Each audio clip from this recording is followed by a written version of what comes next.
एक बार फिर जो सीमांचल का इलाका है वो रडार पर है। किशनगंज जो कि बार बार कई गतिविधियों का केंद्र रहा है, इस बार फिर रडार पर है। और कुल 7 जिले ऐसे हैं जिस पर न सिर्फ बिहार के गृह मंत्रालय बल्कि इस बार तो केंद्रीय गृह मंत्रालय, जी हां, गृह मंत्री अमित शाह के आदेश पर इन 7 जिलों पर जबरदस्त निगरानी रखी जा रही है। और कुछ गतिविधियां ऐसी है जिसके कारण ये 7 जिले अब केंद्रीय गृह मंत्रालय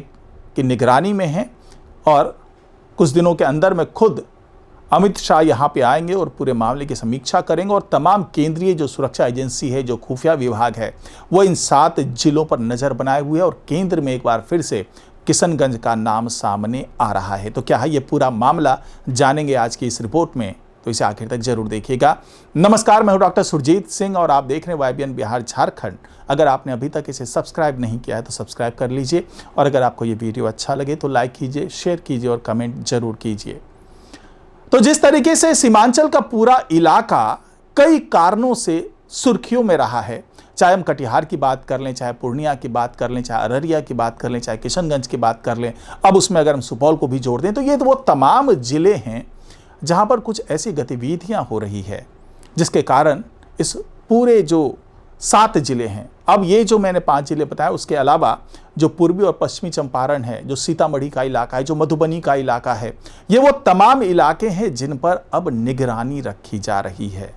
वजह क्या है? वजह कुछ जो राष्ट्र विरोधी गतिविधियां हो रही है वो तो वजह है ही, साथ ही इन 7 जिलों की डेमोग्राफी जो है वो धीरे धीरे बदल रही है।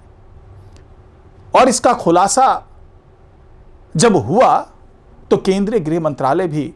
चिंता में पड़ गया और उन्होंने आनन फानन में यह आदेश जारी किया कि इन 7 जिलों पर विशेष निगरानी रखी जाए और खास तौर से जो बांग्लादेशी, जो रोहिंग्या, जो घुसपैठी हैं, उन पर नजर रखी जाए, क्योंकि ये सारे जिले ऐसे हैं जहां पर बड़ी तादाद में चोरी छिपे वहां से लोग आ रहे हैं और पूरे इलाके की डेमोग्राफी बदल रही है। जो खास करके मुसलमानों की संख्या है वो तेजी से यहां पर बदल रही है और उनके कारण जो बाहर से घुसपैठी आ रहे हैं उनके कारण इन तमाम इलाकों में राष्ट्र विरोधी गतिविधियां हो रही है। अब खुल करके तो कुछ भी बताने से परहेज कर रहा है गृह मंत्रालय, लेकिन इसकी गंभीरता का अंदाजा आप ऐसे लगा सकते हैं कि इस पूरे मामले की निगरानी करने के लिए SSB यानी कि सीमा सुरक्षा बल जो है वो तैनात किया जा रहा है, CBT तैनात किया जा रहा है, ED तैयार किया जा रहा है, जो DGP है उनको आदेश दिया गया है, जो मुख्य सचिव है उनको आदेश दिया गया है और जो IB है, जो खुफिया एजेंसी है। तो ये वो तमाम एजेंसीज हैं जिनको एक संयुक्त टीम बना करके एक प्लेटफॉर्म पर आकर के पूरे मामले की जांच पड़ताल करने के निर्देश दिए गए हैं। सोचिए कि इतनी बड़ी बड़ी एजेंसीज हैं, इसमें विदेश प्रभाग के भी लोग शामिल होंगे, तो इतनी एजेंसियों के लोगों को एक प्लेटफॉर्म पर लेकर के आना, इनकी एक संयुक्त टीम बनाना अपने आप में पूरे मामले की गंभीरता की ओर इशारा कर रहा है। तो ये क्या क्या चीजें हो रही है और आप इसकी गंभीरता का अंदाजा इस बात से भी लगा सकते हैं कि यह टीम क्या काम करेगी, क्या निगरानी करेगी। इसकी समीक्षा करने के लिए खुद केंद्रीय गृह मंत्री अमित शाह बिहार आने वाले हैं और यह माना जा रहा है कि वो किशनगंज का दौरा भी करेंगे और वहां पर जाकर के पूरे मामले की जांच पड़ताल भी करेंगे और देखेंगे कि आखिरकार जो उन्हें सुराग मिला, जो उनके मंत्रालय को सारी खबरें मिली है, जो चिंता जताई गई है, जो खुफिया जानकारियां मिली है, आखिरकार उसके पीछे का सच क्या है। क्योंकि पिछले दिनों कई ऐसी घटनाएं हुई हैं, चाहे वो मधुबनी की घटना ले लें, चाहे मुजफ्फरपुर की घटना ले लें जहां पर PFI के लोग मिले, चाहे अमृतसर की घटना ले लें जहां पर मधुबनी के लोग PFI एजेंट के तौर पर काम कर रहे थे। इसके अलावा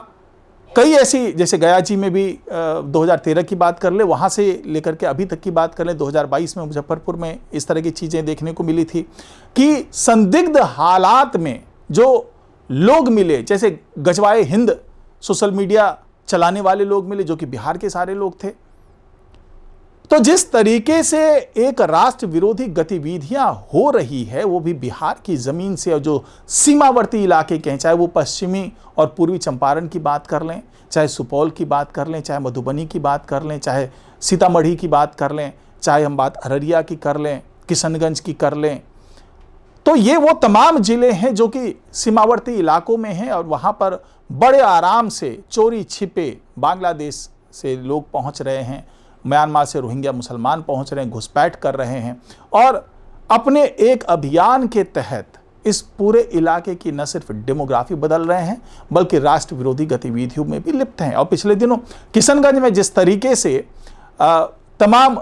जो आर्मी कैंप बनाए जाने का विरोध हुआ, पूर्णिया में जिस तरीके से एसटीएफ और एटीएस के सेंटर बनाए जाने का विरोध हुआ, लेकिन वहाँ पर बनाया गया, इस तरीके से आर्मी कैंप को बनाया जा रहा है। यहाँ पर तो जो विधायक हैं वो इसका विरोध कर रहे हैं, जो सांसद हैं वो इसका विरोध कर रहे हैं कि यहाँ पे आर्मी कैंप नहीं बनाया जाना चाहिए। दुहाई इस बात की देते हैं कि वहाँ आर्मी कैंप अगर बनाया गया तो जो 200 एकड़ की ज़मीन है वो किसानों की है, वो भूखे मरने लगेंगे और इस तरह से नहीं होना चाहिए। यानी कि तमाम कवायदें की गई, तमाम तर्क वितर्क किए गए कि इस तरह की चीज़ें नहीं होनी चाहिए। लेकिन अब जो चीज़ें निकल करके सामने आ रही है उससे ये बात समझ में आ गई है कि यहाँ पर कुछ तो पक रहा है, कुछ तो ऐसी चीज़ें अंदर ही खाने चल रही है जिसके कारण केंद्रीय गृह मंत्रालय को सीधे सीधे हस्तक्षेप करना पड़ रहा है। केंद्रीय गृह मंत्रालय को ये लग रहा है कि अगर जल्दी ही इस पर अंकुश नहीं लगाया गया तो आने वाले दिनों में इसका खामियाजा भुगतना पड़ सकता है। ये वैसा ही खामियाजा होगा जैसा पंजाब में भुगतने को मिल रहा है, जैसे जम्मू कश्मीर में भुगतने को मिल रहा है, जो सीमावर्ती इलाके जहाँ जहाँ भी हैं, जिस जिस राज्यों में हैं, वहाँ पर जिस तरीके से राष्ट्र विरोधी गतिविधियाँ चलाई गई, वैसा ही कुछ नज़ारा बिहार में भी देखने को मिल सकता है और सबके केंद्र में किशनगंज और अररिया वाला इलाका हो सकता है। यही वजह है कि बड़े पैमाने पर तमाम एजेंसियों को